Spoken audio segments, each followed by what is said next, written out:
caros alunos.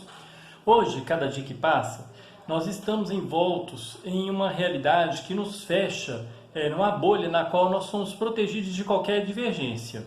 Por exemplo, José das Couves está em uma rede social como o Facebook. De repente, ele é confrontado em um dos seus posts. O que em geral as pessoas fazem? No início, elas entram em discussão com quem discorda delas. Mas para tentar encontrar a verdade, não tem intenção de encontrar a verdade, ela só está querendo mostrar por que ela está certa, quer impor seu ponto de vista, Eu não quero discutir, eu só quero provar que eu estou certo. É exatamente isso que acontece na rede social. As pessoas elas não aceitam contraposições, Então, o José das Couves, do meu exemplo, ao ver que não vai conseguir impor o seu ponto de vista, ele resolve cancelar ou bloquear aquele que ousou se opor a ele. É assim que funciona. Com o tempo, quando ele abrir a sua rede social, ele vai ter a impressão de que todo mundo pensa como ele. Mas, na verdade, como nós sabemos, ele foi pré-selecionando aqueles que concordariam com as suas verdades.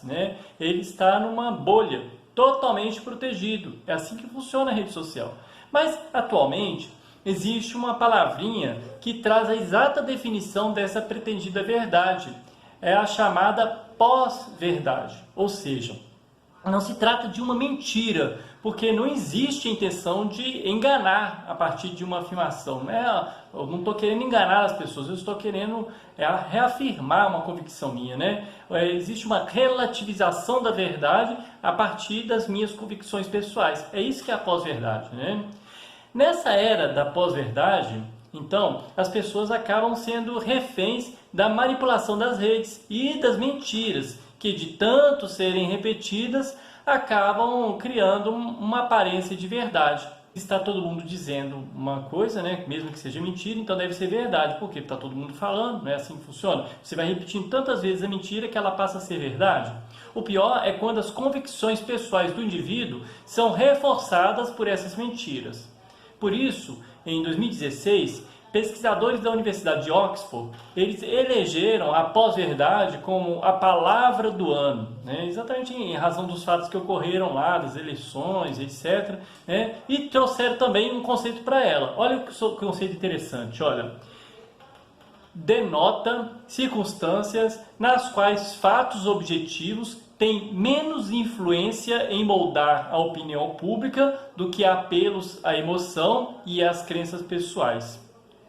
O que isso significa? Significa que hoje estamos cada vez mais mergulhados em achismos e opiniões sobre as coisas do que necessariamente no conhecimento verdadeiro sobre as coisas. É isso que acontece. Hoje vale mais você ter opinião. Por isso somos cada vez mais bombardeados por afirmações como a Terra é plana, igualdade social é coisa de comunista, as escolas são doutrinadoras, etc. Eu vou entrar nesse mérito daqui a pouquinho. O que acontece? O interessante é que a gente vê nessas pessoas que se miram nessa pós-verdade, que elas se sentem sempre superiores a toda a humanidade com os seus pontos de vista. Então, elas acham que todos são doutrinados, menos elas. Todos são doutrinados de alguma forma, elas não são.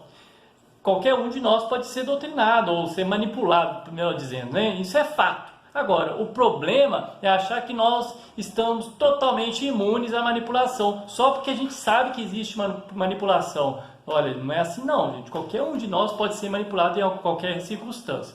Por exemplo, se eu escuto um sermão do meu líder religioso e não consigo separar aquilo que se liga à minha fé religiosa e aquilo que faz parte de uma manipulação política, eu estou sendo alienado.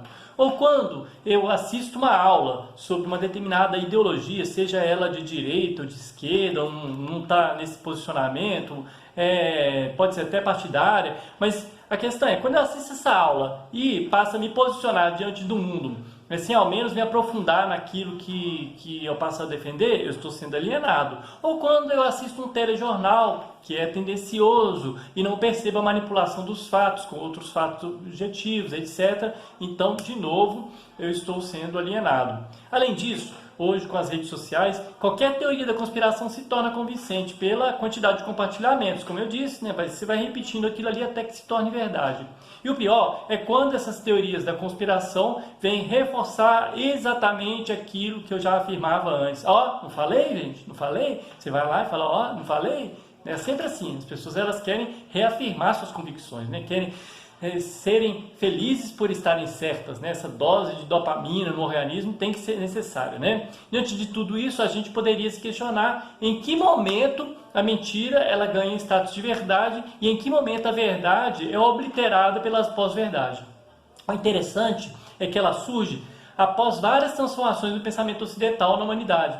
Só para a gente lembrar aqui um pouquinho na história da filosofia, nós vimos já em várias aulas, né, que nós saímos, por exemplo, do período mitológico para um período que, digamos, seria o período filosófico, né, onde nós substituímos uma explicação sobrenatural do mundo, das coisas, por um discurso racional, né? Lá com os pré-socráticos já aconteceu isso, né? Depois nós rumamos para a Idade Média, em que a comprovação da realidade se dava pela fé, pelas crenças religiosas, ou seja, voltava-se sempre para uma posição mais dogmática e a ciência se via refém dessas doutrinas que se baseavam num foco teocêntrico, né? Deus no centro.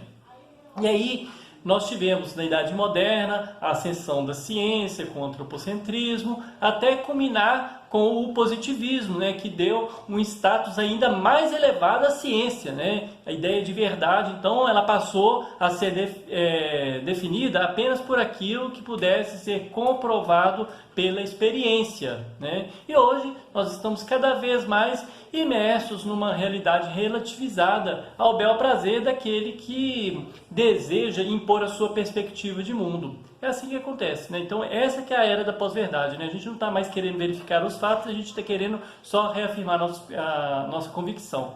A questão é que não há uma divisão exata entre o que é verdadeiro e o que não é verdadeiro, né? Como é que eu posso saber o que é verdade? Não existe, não é fácil assim. É preciso constantemente a gente checar na realidade tudo o que a gente recebe como informação, prontos para admitir, inclusive, a nossa ignorância, né? Como o pressuposto grande sábio, né, da antiguidade, 2.300 anos atrás, né, Sócrates, que dizia, só sei que nada sei. Ou seja, o primeiro passo para o conhecimento é admitir a possibilidade de estar errado, inclusive, né? É preciso separar constantemente a doxa, que a gente traduz como opinião, né, da episteme, que seria o conhecimento verdadeiro. Não só uma opinião, mas o conhecimento verdadeiro. Tendo em vista que a própria opinião ela pode conter elementos da realidade. Por isso ela se torna tão convincente. Só para dar um exemplo aqui, olha, recentemente surgiu uma polêmica com a afirmação de que a vacina contra o coronavírus, uma das vacinas, ela tinha eficácia de apenas 50%. Como a gente sabe, né, essa afirmação não partiu do nada não, mas dos resultados da eficácia da vacina que foram publicados pelo laboratório nos casos gerais. Mas quando a gente replica essa afirmação sem o contexto, né, dessa forma que eu coloquei, eficácia de 50%, a gente passa a sensação de que aqueles que defendem o não uso da vacina estão certos, né, e a sua pós-verdade ela estará assegurada. Agora, se a informação for contextualizada, por exemplo, mostrando que a vacina em questão aqui possui eficácia quase integral de todos os casos graves e que também acaba auxiliando nos casos mais leves em 50% deles, aí sim a informação passa a ter relevância, não é isso? Então a gente vai vendo que o objetivo da vacina, por exemplo, é evitar que tenha casos graves, exatamente para evitar internações, evitar agravamentos e mortes principalmente, e salvar vidas, né? Ou seja, aqueles que têm a intenção de convencer nunca se utilizam de uma mentira evidente. Ela sempre está camuflada em várias verdades. Tipo, eu afirmo A, afirmo B e afirmo C. Sendo que A e B são fatos verificáveis, facilmente. Então eu consigo verificar o fato A, verifico o fato B. Mas o C eu não consigo verificar. Ele exige um pouco mais de análise para comprovação. Várias pessoas tendem a elevar a afirmação de ser também um status de verdade, sem constatação, e assim elas são apanhadas na rede. Ou seja, como fulano disse A, B, eu concordo com A e B, eu já concluo C. Não é assim que funciona, né? O problema é que a verdade está sendo cada vez mais relativizada, tendo em vista não só interesses políticos, mas interesses pessoais daqueles que querem provar que estão certos em suas opiniões, mesmo negando todas as evidências. É assim que a verdade ela vai se tornando refém das opiniões, ou seja, o conhecimento episteme vai se tornando refém da doxa, né? E deixando cada vez mais de se basear na comprovação a partir da realidade. Nós vivemos a era da pós-verdade, mas só depende de nós colocarmos em atitude crítica diante do mundo. E quando eu falo em colocarmos em atitude crítica, não significa desligar a televisão, não ler jornais, não frequentar igrejas, etc. Mas sempre estar atentos a tudo que nos chega como verdade. E não embasar nossas convicções, mas nos fazer crescer enquanto seres humanos, que usam seu mais admirável atributo, como dizia Aristóteles, a razão, que é o maior atributo do ser humano. Então, quando eu recebo uma informação via WhatsApp, via Facebook, eu verifico, constato. Se essa informação for correta, eu replico. Se não, vou tentar verificar antes de repassar. E aí a gente evita as famosas fake news, né? Então, gente, basicamente era sobre isso que eu queria falar hoje. Espero que tenha sido claro. Até a próxima.